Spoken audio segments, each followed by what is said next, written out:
दोस्तों, क्या हो अगर मैं आपसे कहूं कि हमारी दुनिया जैसी दिखती है वैसी है नहीं और हम सब एक कंप्यूटर के अंदर रह रहे हैं। हमारी दुनिया कुछ कंप्यूटर का ही रूप है और हम लिविंग इनसाइड कंप्यूटर हो सकते हैं। इस बात पर आपको यकीन जरूर नहीं होगा, लेकिन इस वीडियो को देखने के बाद आप सोचने लग जाओगे कि हम सब एक कंप्यूटर के दुनिया में मौजूद हैं। तो फिर आखिर हम इस मैट्रिक्स से बाहर कैसे निकले? दोस्तों, चलिए जानते हैं कि क्या है मैट्रिक्स की दुनिया और कैसे हम इस मैट्रिक्स से बाहर निकल सकते हैं। दोस्तों, आने वाले समय में हम इंसान एक ऐसे लेवल तक पहुंचने वाले हैं जहां हम अपने दिमाग को एक कंप्यूटर से कनेक्ट कर सकते हैं। यह दुनिया पूरी तरह हमारी दुनिया ही जैसी लगेगी। वहां हमारी दुनिया के नियम कानून कायदे काम करेंगे। वह सब कुछ जो हम इस दुनिया में कर सकते हैं वह कंप्यूटर में बनाई गई दुनिया में कर पाएंगे। और यह कोई सपना नहीं बल्कि फ्यूचर में आने वाली रियलिटी है कि इंसान अपने आप को एक कंप्यूटर के अंदर डाल सकता है। अगर यह संभव हुआ तो यह भी 100% पॉसिबल है कि हमारी दुनिया भी एक सिमुलेशन हो जाएगी, यानी कंप्यूटर कोड। जिस किसी हायर सिविलाइजेशन ने इसको डिजाइन किया हो वह जानता है इस चीज को कि दुनिया में ऐसे कई वैज्ञानिक हैं जो इसको लेकर काफी सीरियस हैं और वह मान चुके हैं कि एक सिमुलेशन में वह मौजूद है। एलन मस्क के अनुसार तो 1 अरब संभावनाओं में से केवल एक ही संभावना है कि यह सिमुलाइजेशन हो सकता है और इस चीज को साइंटिस्ट भी मानने को मजबूर हैं। पर यकीन करने के लिए इलेक्ट्रोड्स वर्ड्स बिहेवियर इलेक्ट्रॉन्स के बारे में जानते हैं, जो इस ओर इशारा करता है कि हमारी दुनिया एक प्रोग्रामिंग का हिस्सा है। यह बिहेवियर है इलेक्ट्रॉन्स के डुअल नेचर का। एक इलेक्ट्रॉन, एक पार्टिकल और एक वेव दोनों तरह बिहेव करता है, लेकिन प्रॉब्लम यहाँ खड़ी होती है जब उसे हम इंसान खुद देखते हैं, यानी उसे जब ऑब्जर्व करते हैं तब इलेक्ट्रॉन एक पार्टिकल की तरह बिहेव करने लगता है। असल में साइंटिस्ट ने जब डबल स्लिट एक्सपेरिमेंट परफॉर्म किया तब इलेक्ट्रॉन्स ने एक वेव फॉर्म का पैटर्न बनाया, लेकिन उसी से एक एक्सपेरिमेंट को जब अंडर ऑब्जर्वेशन परफॉर्म किया गया तो इलेक्ट्रॉन का एक पार्टिकल की तरह बना। तो सवाल यह है कि क्या इलेक्ट्रॉन्स को पता चल रहा है कि हम इंसान उसे ऑब्जर्व कर रहे हैं? क्या इलेक्ट्रॉन एक चेतन वस्तु है जिसे पता चल जाता है कि उसे ऑब्जर्व किया जा रहा हो और इलेक्ट्रॉन खुद पार्टिकल की तरह दिखाता है? ऐसे में वैज्ञानिकों ने यह इंटरप्रिटेशन निकाला कि इलेक्ट्रॉन के दोहरे चरित्र का एक कारण यह भी हो सकता है कि हम सब एक कंप्यूटर प्रोग्राम का हिस्सा हैं और उसे ऐसे प्रोग्राम किया गया है ताकि जब जब हम इलेक्ट्रॉन को ऑब्जर्व करें तब हमें वह पार्टिकल नेचर शो करे। क्वांटम पार्टिकल का यह दोगलापन बताता है कि हमारी दुनिया एक कंप्यूटर के अंदर है जहां यह बिहेवियर पहले से ही फिक्स किया जा चुका है। क्वांटम एंटेंगलमेंट इलेक्ट्रॉन की तरह क्वांटम दुनिया का एक और रहस्य है जिसे क्वांटम एंटेंगलमेंट कहा जाता है।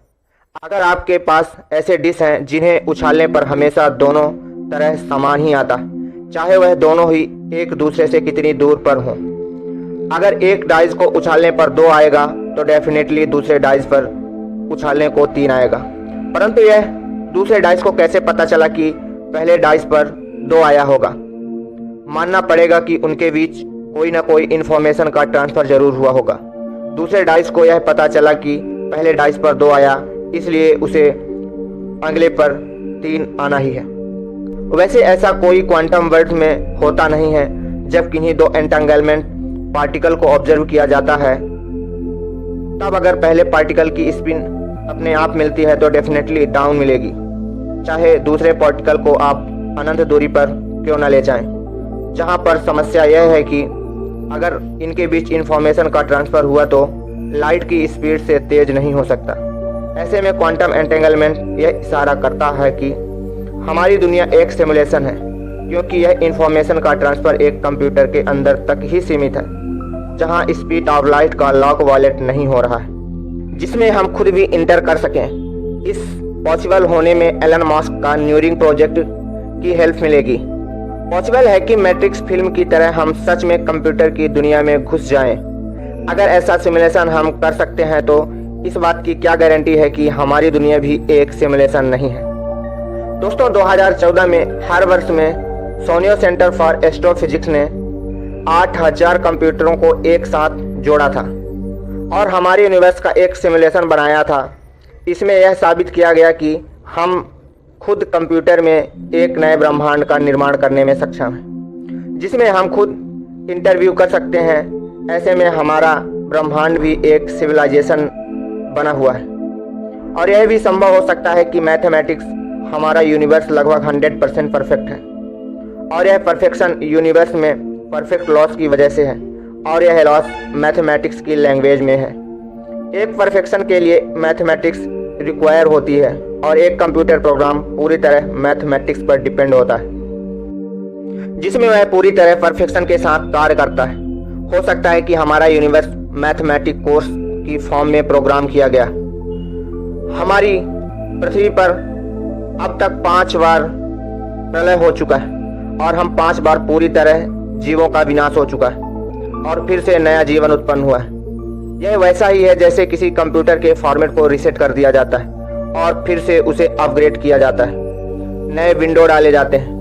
कंप्यूटर प्रोग्राम का अनइंस्टॉल करके रीइंस्टॉल करना, शायद इसी तरह हमारी पृथ्वी पर लाइफ को प्रोग्राम किया गया है। कई बार भी अनइंस्टॉल करके इंस्टॉल किया गया है। यूनिवर्स की मैथमेटिक्स इस ओर इशारा करती है कि हम सब एक कंप्यूटर प्रोग्राम हैं। एलियन लाइफ एक सवाल है जो हम सब इंसानों के मन में खटकता रहता है कि आखिर हमारी पृथ्वी के अलावा कहीं और जीवन क्यों नहीं मिला। इसका जवाब सिमुलेशन हाइपोथेसिस दे सकती है। हो सकता है कि इस यूनिवर्स में ऐसे ही डिजाइन किया गया हो जिसे अन्य ग्रहों पर जीवन तो है लेकिन हम उसे ऑब्जर्व नहीं कर पा रहे हैं। फिर उन सभी अन्य ग्रहों में जीवन का एक पैरेलल यूनिवर्स यानी कि दूसरे कंप्यूटर प्रोग्राम में चल रहा होगा और हमारी लाइफ एक अलग कंप्यूटर प्रोग्राम का हिस्सा है, जिस वजह से हम चाह कर भी दूसरे प्रोग्राम से संपर्क नहीं कर सकते या कई बार हमें जो उड़ान तस्वीरें दिखाई देती हैं वह भी कंप्यूटर प्रोग्राम से बनाया गया एक सिमुलेशन हो जो हमें एक भ्रम में रखने के लिए बनाया गया हो। यह सब इस ओर इशारा करता है कि हम एक कंप्यूटर प्रोग्राम हैं और अगर हम एक कंप्यूटर प्रोग्राम हैं तो सिमुलेशन हाइपोथेसिस के अनुसार पैरेलल यूनिवर्स भी एक एक्सेस कर सकते हैं जहां हमारे ही जैसे कई दुनिया एक पैरेलल डायमेंशन में चल रही होंगी। हमने आपको सिमुलेशन की दुनिया को साबित करने वाले 5 ही कारण बताए हैं। वैज्ञानिकों के पास ऐसे कई कारण मौजूद हैं। कुछ साइंटिस्टों का मानना है कि उन्हें ऐसा एक भी कारण नहीं मिला जो साबित करे कि एक सिमुलेशन वर्ल्ड में नहीं है। वहीं एक साइंटिस्ट सबीन हसन फील्डर का आर्ग्यूमेंट है कि किसी भी थ्योरी को सही होने के लिए उसे फॉलिसाइड होना जरूरी है, यानी कि 100% परफेक्ट थ्योरी हो ही नहीं सकती क्योंकि हर थ्योरी में कहीं ना कहीं कुछ न कुछ सीमाएं होती हैं और कमियां होती हैं। क्योंकि सिमुलेशन की कोई सीमा नहीं है इसलिए यह हाइपोथेसिस भी गलत हो सकती है। लेकिन क्या होगा कि यह सब कुछ सच हो अगर यह हाइपोथेसिस वास्तव में सही निकले। ऐसे में सवाल आता है कि हम इस मैट्रिक्स की दुनिया से बाहर कैसे निकले। दोस्तों हमें इस मैट्रिक्स को समझना पड़ेगा और उसे समझकर हमें कुछ ऐसे प्रोग्राम्स जनरेट करने पड़ेंगे जिसके थ्रू हम इस कंप्यूटर को ऑपरेट करने वाले हायर सिविलाइजेशन से कम्युनिकेट कर सकते हैं। हो सकता है कि हम उस सिविलाइजेशन द्वारा किए गए एक एक्सपेरिमेंट हो। वह देखना चाहता है कि हम इस सिमुलेशन से बाहर निकल सकते हैं या नहीं निकल सकते, बाहर निकलने का रास्ता ढूंढ सकते हैं या नहीं ढूंढ सकते। ऐसे में आपको क्या लगता है उन हायर सिविलाइजेशन के लोगों की दुनिया भी एक कंप्यूटर कोड ना हो और वह एक मैट्रिक्स का भी हिस्सा हो सकती है। दोस्तों आपको क्या लगता है? आप कमेंट करके ज़रूर बताइए।